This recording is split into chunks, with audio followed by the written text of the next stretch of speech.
Most people are terrified of silence. You're terrified of shallow. There's a specific kind of exhaustion that nobody really talks about, the kind you feel after an hour of conversation where absolutely nothing real was said. You were there. You were present. You even laughed. But you walked away feeling like you'd been eating paper, full of nothing. If you know exactly what that feels like, this video is going to feel like someone finally put words to something you've carried your whole life.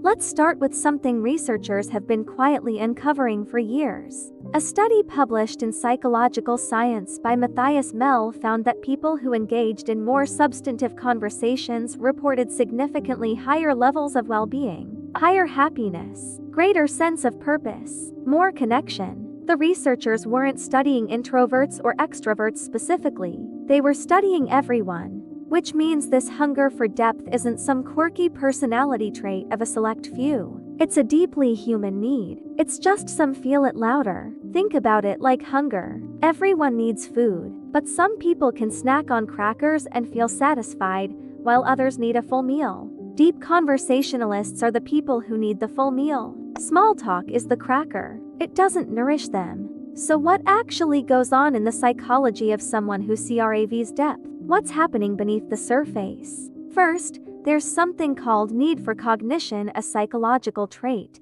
that describes a person's tendency to enjoy effortful thinking. People high in need for cognition don't just tolerate complexity, they're drawn to it. They find it pleasurable, like a good puzzle. When they're in a conversation that challenges their thinking or peels back the layers of someone else's inner world, their brain genuinely lights up. And then there's openness to experience, which correlates strongly with this craving. These people have an insatiable curiosity about the inner lives of others. They want to know not just what you did, but what it meant to you. They're genuinely interested in the complexity of human experience. Many people who crave deep conversation didn't just develop this trait randomly. Often, there's a story behind it. Psychologists study attachment theory. Maybe you had a parent who talked to you like a real person, who sat with your answers. Or maybe you grew up where emotional depth was off limits, and you learned to hunger for something that wasn't being offered. So when you're an adult at that party,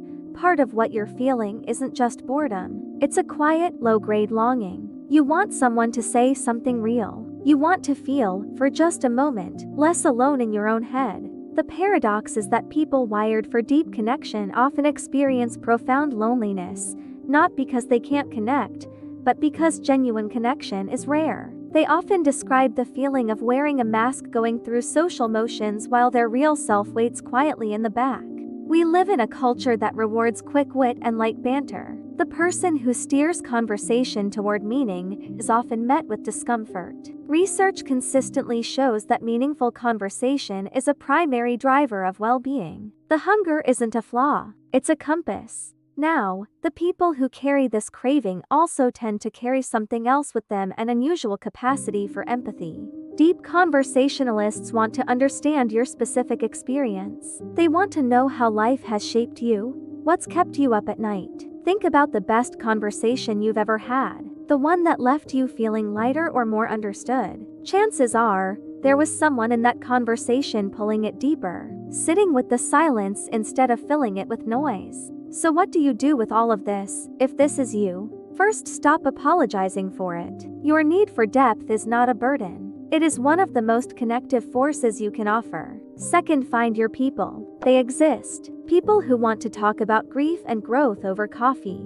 And third, be willing to go first. Ask the question that cuts a little deeper. Create the conversation you've been craving. There's a line from Rilke about two solitudes that protect and border and greet each other. That's what deep conversation is. If you've spent your life craving that, I hope you know it says something beautiful about you. It says you understand presence. If this landed somewhere true for you, I'd genuinely love to hear about it. Drop a comment about the best conversation you've ever had.